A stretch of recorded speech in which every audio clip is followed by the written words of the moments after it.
Bien, amigos, gracias por mantener la sintonía con Despierta RD. En el momento de las entrevistas recibimos a Iván Lorenzo, él es el vocero del bloque del Partido de la Liberación Dominicana ante el Senado de la República, también senador por la provincia de Elías Piña. Bienvenido. Gracias, buenos Miembro del días. comité político. Hay como 200, ahora los miembros del comité político como que tienen muchos cargos a la vez. Sí. No, Bueno, en el caso mío ¿te le toca 3? coinciden porque soy vocero, pero no es el caso de otros compañeros que son miembros del comité político. Los que se fueron por eso, porque no tenían algún Usted cargo firme, extra. usted firme ahí. No, que No, sí. el comité político se mantiene prácticamente íntegro. No, pero se le fue una pieza, no puede ser íntegro. Nosotros hablábamos aquí de una parábola bíblica, que creo que hay un libro, no hay un libro superior a ese, en el sentido de las 100 ovejas, ¿verdad? Si usted tiene 100 ovejas, Iván, y se le pierde una, usted deja esa una y sigue con las otras 99, usted se devuelve a buscar la una. No, indudablemente que eso me recuerda a mí el año 1994. El PLD se fraccionó luego de las elecciones del 94 y ganó las elecciones en el 96. El profesor Juan Bosch votó alrededor de 12 diputados. Y el PLD ganó con 13,000 miembros. ¿Qué quiere decir esto? Que un partido como el Partido de la Liberación Dominicana que crece y se renova, el problema no es que un miembro de un órgano se vaya o no se vaya, es trabajar enfocado. Y yo le dije a ustedes cuando empecé en el año 2020 a venir aquí que cuando el pueblo equiparara las realizaciones de este gobierno y del nuestro, mayoritariamente va a votar por el PLD. Entonces así será. Y yo estoy convencido que no hay duda que nosotros vamos a ganar en el año 2024. Sí. Tan temprano en el camino. Indudablemente. Sí, claro. Pero ¿y claro. cuál candidato de todos? Porque Con como Francisco Domínguez Brito. ¿Por qué yo digo esto? Porque nunca antes un gobierno se había alejado de la gente como Luis Abinader y el PRM. Nunca antes un gobierno le había dado la espalda al pueblo y a la gente como Luis Abinader. Miren, lo que está ocurriendo en el país, de verdad que independientemente de que nosotros somos políticos y obedecemos a un partido, pero les rompe el arma a cualquiera, el gobierno no le saque el guante de la cara a los pobres y al pueblo dominicano. ¿Cuántos hogares fueron afectados con las AFP que tienen el respaldo del gobierno de Luis Abinader? 4.222.000 hogares le sacaron de su alcancía, que son los fondos de pensiones, 17,000 millones de pesos. Pero como si fuera poco, lo contrario a esto es que en una reciente licitación declarada de urgencia, de emergencia, el gobierno de Luis Abinader paga $20,500,000 más por la compra de carbón para Punta Catalina. Entonces, por un lado, tú ves cómo afectan considerablemente la vida de los pobres, de los más pobres del país, y por otro lado, cómo favorecen a sus amigos multimillonarios de las AFP, de los bancos, de los grandes supermercados con la tasa cero para la importación de churrascos, langostas y camarones. Espérate. Hay un tema. Tengo una duda con lo que tú acabas de decir. O sea, estamos hablando de que la situación del gobierno es para favorecer a los ricos. Indudablemente. Espérate, a mí me quedó para la importación de churrasco, marisco, camarones, cabe, me imagino que dentro de los mariscos. ¿Qué otra cosa? Porque realmente lo que tú me estás diciendo, Iván, como que salta a la atención, llama la atención. Bueno, mira, tasa cero para la importación ¿de qué? En franco detrimento del aparato productivo nacional. Pero eso no es para beneficiar a los productores aquí. Todo lo contrario, la tasa cero es de importación a los productos ya elaborados. La tasa cero es para los ricos multimillonarios. ¿A quién afecta? Al productor del campo, al que siembra la yuca, al que siembra el plátano, al que siembra el maíz. Entonces, ese es el gobierno de Luis Abinader, ese es el gobierno del PRM, un gobierno que se aleja considerablemente de los pobres, un gobierno que le da la espalda a los pobres. Los gobiernos del Partido de la Liberación Dominicana se caracterizaron por acercarse a la clase más desposeída. Por eso eran las visitas sorpresa, que este gobierno ha desmantelado todo lo que fue la infraestructura de las visitas sorpresa y trae como consecuencia el encarecimiento de la canasta familiar. Entonces, este es el gobierno de Luis, el gobierno de la espalda. Parecería un gobierno chichigua. ¿Cómo fue? Parecería un gobierno chichigua cuando se va en banda que cada vez más se aleja de la gente. Este es el gobierno de Luis Abinader. Pero Iván, vamos a unos términos. Iván, este senador es muy pintoresco. Iván, cuando uno va a las encuestas. Tengo que graficártelo como lo conozco. Cuando uno va a las encuestas, todavía el presidente no luce como sus primeros días, evidentemente, pero todavía guarda cierta aprobación de la población, porque yo lo que veo en muchos casos es que en aprobación anda por el 60 y pico, no en intención de voto, como dijo Mero, por favor. y en intención de voto anda próximo a los 40 puntos. Entonces, ¿ustedes cómo pretenden combatir con una oposición, digamos que dividida en dos, con el presidente de la República en esas condiciones? El descalabro de la imagen del gobierno y del presidente Abinader, esa hemorragia ellos no han podido pararla. Yo pienso entonces cuando usted me dice eso, que usted quiere que llegue a cero, porque desde de agosto del 2020 hasta acá no se ha parado de bajar el deterioro de la imagen del gobierno y del presidente. ¿Qué cree? Sí, indudablemente. Ahora, Iván, siendo honestos en el sentido de ser justos lo primero, si queréis ser felices, como decía nuestro Patricio Juan Pablo Duarte, al presidente Abinader no le ha tocado una tormenta perfecta, y lo hemos analizado en varias ocasiones. Por ejemplo, inicia un gobierno en medio de una pandemia que históricamente no se había vivido jamás en el planeta en esas condiciones, en una época moderna. Pero aparte de eso, ahora le estalla una guerra que dispara el precio de los combustibles y que al mismo tiempo vaticina una posible hambruna por la escasez de alimentos en el planeta. ¿Usted no entiende que al presidente se le están agriando la piña fuera de su entorno, de la situación que él pudiera controlar? Lo que usted me está diciendo le dice al pueblo dominicano que jamás vote por el PRD de la oscuridad, hoy PRM, porque constituye la peor maldición para el pueblo dominicano. Cada vez que gobiernan hay una fiebre porcina, hay un huracán, hay una guerra. Pero la pandemia empezó estando el PLD. Pero la supimos llevar y el pueblo no se le encareció los productos, la canasta familiar ni los combustibles como hasta ahora. Quiere esto decir que el PRD de la oscuridad, que hoy se llama PRM, constituye la peor maldición para los dominicanos. Entonces los dominicanos tienen que colocarse en su cabeza no votar jamás por lo que constituye una maldición para este pueblo. Cada vez que gobiernan hay fenómenos naturales, hay acontecimientos que encarecen y que dañan la vida de los dominicanos. Iván, hay que concluir que no se puede votar por ellos. Iván, ¿y no será que hoy día los políticos, y en eso me refiero más al gobierno, a la Fuerza del Pueblo y al mismo PLD, que son, digamos, que los tres que más logran concitar la atención de la gente, se han estado preocupando más por las elecciones de 2024 que por resolver o atender directamente y plantear soluciones en algunos casos a los temas que hoy afectan al dominicano 100%, seguridad ciudadana, precio de los alimentos, entre otros, y no en las elecciones puntualmente, no en las elecciones como parece que están atendiendo más? Mire, y ahí lo incluye ustedes, Nosotros, por ejemplo, la bancada del PLD en el Congreso Nacional, y lo que refiere al Senado de la República, yo como vocero tengo el compromiso de cogobernar, porque nosotros somos el contrapeso. Por ejemplo, nosotros sometimos una resolución en septiembre, 21 de septiembre, que buscaba invitar al ministro de Energía y Minas a propósito de 16 millones de pesos que votó con la remoción de la oficina y 34 millones de pesos que contrató. ¿En dónde?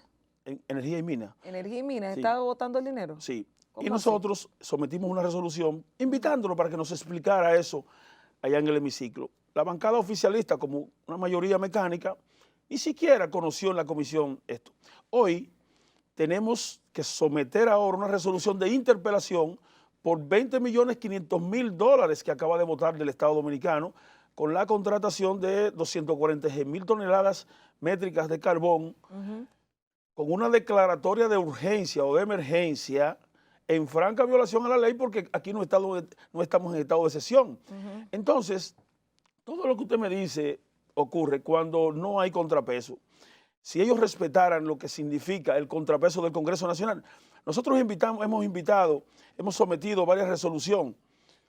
Por ejemplo, nosotros sometimos recientemente una resolución que busca que el ministro de Trabajo vaya y explique por qué permite que las AFP le saquen del bolsillo de los dominicanos 17.000 millones de pesos.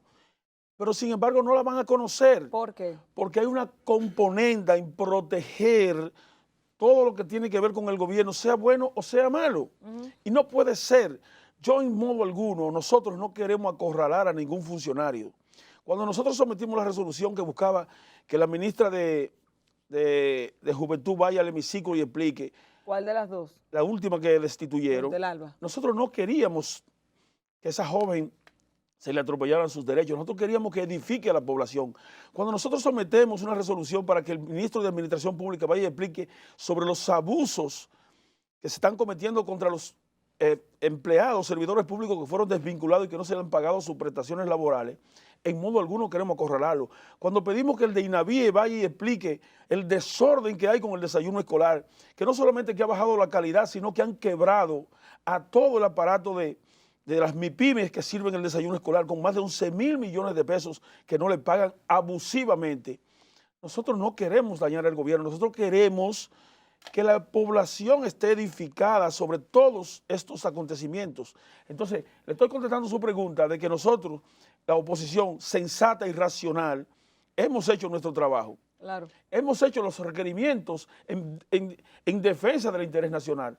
Pero es un gobierno sordo cuando se trata de los pobres. Hay una cosa, Iván. Ayer el presidente daba unas declaraciones que tal vez se anticipaba lo que pudiera estar aconteciendo con República Dominicana en vincularse en un arbitraje internacional producto del contrato que se suscribió en octubre del 2020 con la compañía británica, la farmacéutica británica AstraZeneca, y porque como no se han entregado las vacunas, ellos pretenden entregar los 10 millones ahora y en 6 meses estarían vencidas, pero sobre todo porque ya hay una gran parte de la población vacunada y aquí hay otra gran cantidad también de vacunas. ¿Usted cree que el presidente debe someter al gobierno a un arbitraje internacional? ¿Es correcta la posición del gobierno? ¿Qué se debe hacer con esas vacunas? Como usted dice, en el entendido de tal vez manejar el interés nacional con los temas que están en el tapete. Mira, con el respeto y la consideración que tú me mereces, yo ni siquiera quiero opinar sobre eso, porque en un turno de ponencia en el Senado de la República, que yo puse las imágenes y dije que coronaron una vuelta y que el gobierno iba a tener que alquilar. Usted me está usando lenguaje de calle, coronaron una vuelta. Tiene que saber lo que en la calle se habla. Coronaron una y en ese momento yo decía que el gobierno iba a tener que alquilar brazos para poner las vacunas que había contratado. Eso usted se me desataron los demonios en Palacio, se incomodaron, porque yo le había dado seguimiento, y le puedo mandar el audio, el video. Yo le había dado seguimiento al rosario de compra de vacunas que estaba convencido que no se iba a aplicar. ¿Cuántos millones hemos perdido con motivo de las compras indiscriminadas de vacunas? Algunas tuvimos que donarlas como si fuéramos un país de multimillonarios, otras se han vencido y se seguirán venciendo. Entonces, por eso yo quiero reservarme, con el respeto y la consideración y el cariño que te tengo. Pero es que ahora con menos razón yo puedo dejar que usted se lo reserve, senador, porque si usted me dice que usted fue el que se opuso en el Congreso a la compra masiva de las vacunas. Permanentemente. Porque usted decía. No, que había una compra que de seguir así íbamos a tener que alquilar brazos. Se alquilan brazos para poner vacunas. Porque era una carrera desenfrenada de gastar dinero en vacunas. Hay que ir a arbitraje ahora, internacional. Bueno, yo quisiera examinar más profundo la propuesta del presidente. De todas maneras, ya nosotros... Está tímido, senador, como me lo cambiaron a usted. Nosotros hicimos el reparo en el momento oportuno, debió frenarse esa carrera de compra. Fíjate que se modificó la ley de compras y contrataciones, porque en principio se compró al margen de la ley, y más adelante, los primeros 8 millones de dólares que el gobierno alegaba que se lo dio al empresariado dominicano, más adelante hubo que modificar la ley de compras y contrataciones para seguir comprando vacunas. Pero se modificó la ley porque la ley de compras y contrataciones establece que no se puede establecer marcas en la compra de un producto. Pero ya se había comprado, ya se había violado la ley. AstraZeneca, pero fue por eso, ¿verdad? AstraZeneca, además, el gobierno suscribió un contrato de adhesión, donde el gobierno dominicano se adhirió a todas las cláusulas que estipularon los sin exigir nada a cambio. No, absolutamente nada. Yo no sé, el presidente quizás con esto quiere salvar los errores que se cometieron ante el pueblo dominicano. El contrato que hay suscrito con AstraZeneca es un contrato que el gobierno se plegó a las condiciones que AstraZeneca le planteó. Es un contrato de adhesión. En consecuencia, el arbitraje no va a ninguna parte porque hay un contrato claramente establecido donde el gobierno dominicano se adhiere a las cláusulas que estipularon los propietarios de AstraZeneca. Iván, usted va al FLISOR para estudiar la ley de extinción de dominio. ¿Le toca? Sí, no, claro. Yo estoy yendo a la comisión bicameral que se creó y se está discutiendo ampliamente esa iniciativa. ¿Y usted está de acuerdo con que se vaya a un resort a discutir ese tema? Yo nunca he ido a los resorts cuando se convocan. Sabe que yo vengo de Elías Piña, yo no tengo esa cultura de resort. pero usted no tenía la cultura de ir a la Cámara de Diputados, al Senado de la República diario, y ahora tiene que hacerlo porque es su trabajo. No, yo hasta ahora no he ido. Mira, se hace necesario. ¿Qué cosa? El gobierno quiere festinar el conocimiento de una iniciativa que es propia del Partido de la Liberación Dominicana. Recuerden que esa iniciativa la sometió Julio César Valentín y el secretario general nuestro a la sazón de cuando era senador. Reinaldo Pérez. No, y Charlie Mariotti. Charlie Mariotti, ok. Más adelante el senador de mi provincia, Adriano Sánchez Roa, cuando perimió, la sometió de nuevo. Esa es una iniciativa del PLD, no de empresarios como ahora del PRM. Se hace necesario. Pero los empresarios no la quieren tampoco.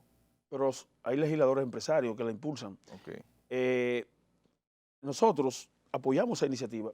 ¿Qué quiere el presidente de la comisión? Que vayamos a un espacio donde podamos dedicarle un fin de semana completo. No necesariamente tiene que ser un resort. Nosotros, a donde nos convoquen, vamos a ir. Un fin de semana completo.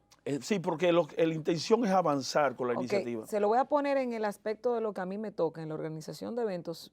Ustedes irían un viernes, ¿verdad? Sí. Es lo que están planteando. ¿Es a dónde se van? ¿A qué parte? No tengo ¿Al este o dónde? Él no ha dicho el nombre del hotel, pero se van. Imagínate tú, vamos a ver. Pero puede ser para Elías Piña. Sí, no van para Elías Piña, senador. Se van al mediodía. Cuando llegan, lo que les toca es almuerzo. Luego hay que descansar porque se almorzó. Luego de esto, el primer día, ¿cuántas horas laborables se podrían destinar? Porque los hoteles, por lo regular, tienen también actividades recreativas que dan. Ustedes tendrían, de alguna forma, que despejar la mente para poder estar en óptimas condiciones, para poder aprovechar. Además que la naturaleza les invitará a esto. Entonces, al día siguiente, sábado, empezamos con el desayuno, porque antes del desayuno ustedes no van a discutir nada de eso. Luego el desayuno, una sesión tipo 10 de la mañana a 12 de la mañana para poder hacerlo, porque al mediodía ya hay que volver a comer. Entonces, luego de ahí, de la comida y el reposo, volverían alrededor de las 3 o las 4 de la tarde para hacer la misma rutina y volver en la tarde-noche a despejarse y a salir a conocer algo del resort. Al domingo se repetiría casi lo mismo, pero al mediodía se devuelve cada uno a sus casas. ¿Usted cree que eso es ganar tiempo con la preparación? Permítame ver si la puedo interpretar. Ajá. Usted con todo esto me quiere decir que el presidente de la comisión, que es el senador Castrein, está en consonancia con el gobierno de Luis Abinader, que es un gobierno de popis y de ricos, y que quiere irse ¿Usted va para allá? No, yo no he dicho que voy. Eso fue lo que le dijo a Cristian. No he ido, en otras oportunidades convocaron y no fui, me fui a mi provincia. Yo quiero interpretarla a usted porque... No, lo que yo entiendo es, y la pregunta de Cristian, si es necesario un resort para discutir un proyecto. O un hotel. Un hotel. Vamos a ponerle el nombre hotel, porque él dijo hotel, ¿verdad? Y no es la primera vez que esto se hace. La pregunta no es esa. ¿Es necesario irse un fin de semana, porque es de viernes a domingo, con esas excepciones de los horarios libres por las condiciones naturales? ¿Es necesario irse a un hotel, a un resort, a donde usted quiera, teniendo un congreso con salones ahí para hacer eso? Le repito, yo escuchándolo de ahora, me pongo a analizar que el presidente de la comisión estaría en consonancia con los chicos ricos del gobierno de Luis Abinader y nos están convocando a un resort donde van los ricos. Eso es lo que usted me quiere decir. No, igual que todos ahí, todos los que sean senadores que vayan van a la misma voy a situación. esperar la convocatoria y la próxima vez que venga este programa, le voy a decir cuál es la decisión del vocero. Yo sí necesito que usted me haga un favor, senador. Vamos a ver. Yo quiero que usted vaya. Ya que usted nunca va, vaya y usted me comparte el itinerario, si usted es tan amable. Con mucho gusto. Usted sabe que yo le aprecio mucho a usted. Lo que pasa es que... Y yo soy parte ya de este programa. No digo que no te nombre, pero Claro, no, porque sería interesante ver cómo se maneja el tiempo y se aprovecha. Yo estoy de acuerdo con eso. ¿Con qué? Con que se vayan allá. Sí. Pues yo sé que hay resultados. La diferencia del trabajo de comisión aquí y de comisión allá es bastante. Pero lo importante, eso es lo que yo creo. Lo importante es que el pueblo sepa que esa es una iniciativa del PLD que se aprobó en el Senado en algún momento, perimió en la Cámara de Diputados, y que el PLD es el más interesado en aprobar la ley de extinción de dominio. ¿Hay o no truco con esa ley? Porque hay dos, digamos que proyectos polarizados. Hay más proyectos, ¿verdad? Hay más de dos, pero digamos que hay dos que tienen marcada diferencia en el fondo. Uno habla de la retroactividad, otro habla de la no retroactividad. Uno habla de la creación de un tribunal especial, otro habla de la creación o la utilización de tribunales ordinarios. Uno habla de que se puede retener incluso sin orden judicial Otro habla de que no, que es un juez que tiene que emitir antes de, o sea, que no se puede ejecutar a priori la incautación de bienes o de servicios, de lo que sea que esté en manos de una persona que se esté cuestionando en algún momento. ¿Cuál es el planteamiento de Iván de fondo con ese tema? Yo pienso que la ley no puede ser retroactiva. Sobre la implementación, yo he planteado que con los mismos tribunales no puede ser, porque entonces estaríamos lloviendo sobre mojado. Ya nosotros tenemos una ley de lavado de activos que persigue a aquellas personas que logran recursos no lícitamente. Entonces, yo soy de lo que considera que no puede ser retroactiva y que para su implementación hay que crear tribunales especiales, aunque sea a través de los departamentos judiciales o uno especial que sirva a nivel nacional. Es la idea. Ahí están los puntos que no coinciden con las dos iniciativas o con las demás iniciativas, por lo que hay aparentemente un tranque. Yo reitero, no puede ser retroactiva porque viola el principio de irretroactividad consagrado en el artículo 110 de la Constitución de la República. A pesar de que haya elementos para poder aplicarse. Yo le decía una vez que fue Cataño Guzmán, yo le preguntaba, entonces, si nosotros entregamos en extradición a un ciudadano que Norteamérica lo pide, y ese ciudadano llega a algún acuerdo con las autoridades norteamericanas, cuando regrese aquí también vamos a procesar los bienes. Tragó todo el mundo en seco y dijo, bueno, pues entonces tú me dices que sí. El juzgar 2 veces por el mismo delito. ¿Me está entendiendo? Entonces, diferente. Bueno, pero es que el delito es uno. O sea, el que se evalúa en justicia es uno. En definitiva, ¿qué es lo que tú buscas con la ley? Es que el ciudadano entienda que hay un régimen de consecuencia. A partir de que se apruebe esa ley, todos los ciudadanos que no paguen impuestos, que adquieran de manera ilícita, que roben al Estado Dominicano, van a ser procesados esos bienes, van a ser perseguidos. No hay por qué festinar nada. Nosotros legislamos para el porvenir. Nosotros legislamos para las futuras generaciones. Y no es una especie de salvaguardar, digamos, que figuras que han estado administrando, sobre todo el PLD, que ha durado 20 años, la PLD y Fuerza del Pueblo, digamos, mixto ahora, que se dividió, que ha estado administrando durante 20 años aproximadamente, y el gobierno de Hipólito, que es el que más, es el último que ha tenido el PRD, PRM. Ahora PRM. Digamos que proteger a personas de esos gobiernos. Es que esa ley, el ámbito de esa ley no es solamente con la corrupción administrativa. Los que llevan fortunas hacia los paraísos fiscales para no pagar impuestos también pueden ser perseguidos. Lo que quiere decir que no se trata solo de la corrupción administrativa, sobre todo de los que más han gobernado porque lo han hecho bien. No, todo el ámbito es del dinero del narcotráfico, el dinero que se invierte en campañas de narcotráfico, el dinero de fortunas que la colocan en paraísos fiscales en franca violación a las leyes dominicanas. Es lo que es el espíritu de esa ley, es lo que yo veo en el ánimo de los legisladores. ¿Qué te quieres dejar hecho con eso? No, yo le estoy diciendo el ámbito de aplicación de esa ley. ¿Cuál es el espíritu del legislador? Sí, pero tradúcame a la realidad, lléveme el ejercicio a la práctica. No, que no solamente se limita a la corrupción administrativa. Sino a los paraísos fiscales. A los que no pagan impuestos, a los empresarios que evaden impuestos, a los que colocan sus dineros en paraísos fiscales.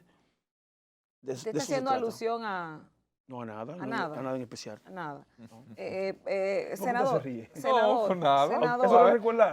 Para ver quizás si usted daba, digamos que algún pie de apoyo del conocimiento de alguna de las personas. Ayúdeme. No, pues yo no puedo inferir nada, yo soy el entrevistador en este momento. Pero ayúdeme. Si fuera un análisis mío, quizás sí. Porque yo creo que está más que claro de qué usted se refiere, pero no importa, si usted no quiere mencionarlo, entendemos la generalidad. Es que yo no legislo, yo no trabajo de cara a cosas específicas. A personas puntuales. No, es para el porvenir. Para completo. Sí, nosotros lo que queremos es crear un marco jurídico que evite que eso se repita, que usted esté colocando fortunas en paraísos fiscales, que usted esté evadiendo impuestos y que usted esté usando dinero del narcotráfico, de la corrupción administrativa, lo mismo en sentido general sano. No de manera específica. ¿Qué mecanismo, perdón, Lorena, hay mecanismo hoy día para usted recuperar lo robado, como sea, que ha sido el término utilizado? Usted que fue fiscal, que conoce el marco legal de la República Dominicana, porque ese ha sido el argumento base para insistir en la aprobación de esta ley de extinción de dominio. Pero es que se cantan y se lloran porque tenemos un Ministerio Público independiente. No obstante, la impunidad ha logrado en Supérate la Gloria. Fíjense que... Voy para allá ahora. Fíjense que más de 300 millones de pesos desaparecen de un programa con los que los pobres compran la comida. Nunca antes visto. nunca antes visto. Pero hay garra en la ley hoy, claro, en lo que hay hoy, para poder hacer eso, claro, que con los que robaron en el pasado, claro, como dicen, fíjate que para recuperar los robados. Fíjate que nosotros creamos la Procuraduría Especializada de Corrupción en contra de la corrupción administrativa. Es el PLD que la crea, lo que hoy es el PECA. Eso fue una procuraduría que nosotros la creamos específicamente para... Era de Preco. Era el del Preco, de PCA. Entonces, esa procuraduría la crea el Ministerio Público del Partido de la Liberación Dominicana, que buscó la forma de perseguir la corrupción administrativa. Entonces, claro que hay mecanismos, herramientas legales para perseguir la corrupción administrativa, como el narcotráfico, como todos los tipos de delitos. Senador, mire, usted tocó un tema que lo tengo aquí en agenda, pero que también se dio la información, el escándalo de Supérate, de las tarjetas. Que entregó los Reyes a los delincuentes que se llevaron más de 300 millones de pesos. Pero espérese, porque hay una situación, fíjese, que todavía aquí no se sabe cuál es la magnitud del tema, y no se sabe quiénes son los responsables, porque se han tejido diferentes versiones, que si fueron unos hackers, salió un periódico diciendo, que si fue a una banca que se le laceró el sistema, que si fue que se vendió información, entre otras, o si fue que se sacó un listado y con este listado iban y cambiaban, sustituían los plásticos, se iban de madrugada a los colmados para poder hacer este tipo de transacciones. La verdad es que se ha dado una situación y al parecer se ha defraudado con una cantidad importante de dinero que la cifra exacta no la manejamos. Se dice que entre 300 a 400 millones es lo que se tiene estipulado, pero en esa misma silla decía el vocero de la presidencia, Homero Figueroa, que esto viene corriendo desde antes, desde la gestión del gobierno pasado. Lo mismo dijo la diputada Soraya Castillo, es el apellido. ¿Cuál es el apellido de la diputada? Soraya Suárez, Suárez, del PRM, que ella sabe con nombre y apellido quiénes lo hacían en su provincia y esto viene desde antes. Entonces, ¿a quién le creemos? Esto es un mal que se descubrió ahora, pero que viene corriendo desde hace tiempo, desde la gestión pasada, ¿o esto es algo que está pasando ahora en este gobierno? Mire, nunca antes, esto no tiene precedente. Y yo lamento sobremanera que esto se haya hecho con la alimentación de los pobres. Esa es la tarjeta con la que los pobres mensualmente compraban su comida, que fueron afectados considerablemente. Mire, usted sabe qué es lo lamentable, que no obstante la dirección de ese programa social, a sabienda de que se estaban vulnerando todos los mecanismos de seguridad con el instrumento que era la tarjeta, seguía pagando alegremente. Pero hay algo más. Usted sabe que nosotros... Seguía pagando a pesar de saber... A pesar. De que había un... Pero usted me dijo, yo tengo la experiencia de haber investigado y de... No solamente porque fui procurador, yo trabajé para organismos de inteligencia en mi vida militar por varios años. No hay posibilidad del fraude que se ha hecho contra los pobres hacerse sin la componenda de personas que trabajen internamente en el programa. ¿Está de acuerdo con el magistrado Roberto Rosario, que decía que hay figuras... Pero claro que sí, por eso es ABC de una investigación. La investigación debió empezar por la cabeza y debió auditarse ese programa y más adelante entonces tú ibas a llegar a las conclusiones. Es que la impunidad en ese programa, la impunidad en ese robo, alcanzó la gloria en República Dominicana. Nunca antes se había visto cuando el delirante director de comunicación dice delirante. Que, por lo que yo he visto que él ha dicho, primero tildó a la partidocracia dominicana de ser funerarias, capillas. Entonces, ¿qué te puede decir una persona que delira cuando maneja 2.000 millones de pesos alegremente para comprar cosas? Entonces, yo pienso que tiene que haber consecuencia con esta gran estafa al gobierno dominicano, esta gran estafa a los pobres. Por eso yo te decía que el gobierno de Luis Abinader es el gobierno que no le saca el guante de la cara a los pobres. Todas las consecuencias caen encima de los más pobres de la República Dominicana. Yo estoy convencido que no va a pasar de ahí la gran estafa. ¿Usted cree que no pasa de ahí? No va a pasar de ahí. Porque Gloria Reyes mencionó... Fíjate, ¿cómo se llama la operación? ¿Cómo se llama la operación? Gloria Reyes le dijo a Margarita, creo que fue, que la diferencia de este gobierno y el del PLD era que en este sí se llevaba los procesos judiciales. No, la diferencia es que el de nosotros no se robó a los pobres como se ha robado en este, más de 300 millones de pesos. Y fíjate, ¿tú sabes con qué mecanismo es? ¿Se robó algo? Yo no sé si se robó. Ahora, el gobierno de Luis Abinader tiene la responsabilidad de procesar a todas las personas que hayan hecho uso abusivo de los recursos del Estado. Ahora, lo que yo estoy convencido que nunca antes a los pobres se les había robado como se ha robado en Supérate. Hay varios procesos judiciales abiertos. Son investigaciones, pero fíjate si no hay una instrumentación. No, me refiero a contra el PLD. Sí, pero fíjate si no hay una instrumentalización de la justicia. ¿Cómo se llama la operación que se llevó más de 300 millones de pesos de los pobres? ¿Cómo? No se llama Supérate, se llama Solidaridad. 0.3 o 2.3. Se llama Solidaridad. Solidaridad. O sea, no conozco el nombre de la operación. Yo lo que he oído es el escándalo Supérate. Si le pusieron Solidaridad, entonces sí lo están vinculando con el gobierno anterior. Que debió llamarse La Gloria. Iván, muchas gracias por haber venido. Gracias a ustedes. Gracias por habernos acompañado esta mañana en Despierta RD. Iván Lorenzo, senador de Elías Piña, vocero del bloque del PLD ante el Senado de la República y miembro del comité político de esa organización, promotor de la candidatura de Francisco Domínguez Brito. El próximo presidente. Casi no hablamos de eso. No le mencionamos a Domínguez Brito. Mañana nos reencontramos a las 6 de la mañana por Despierta RD. No se mueva. Despierta, despierta.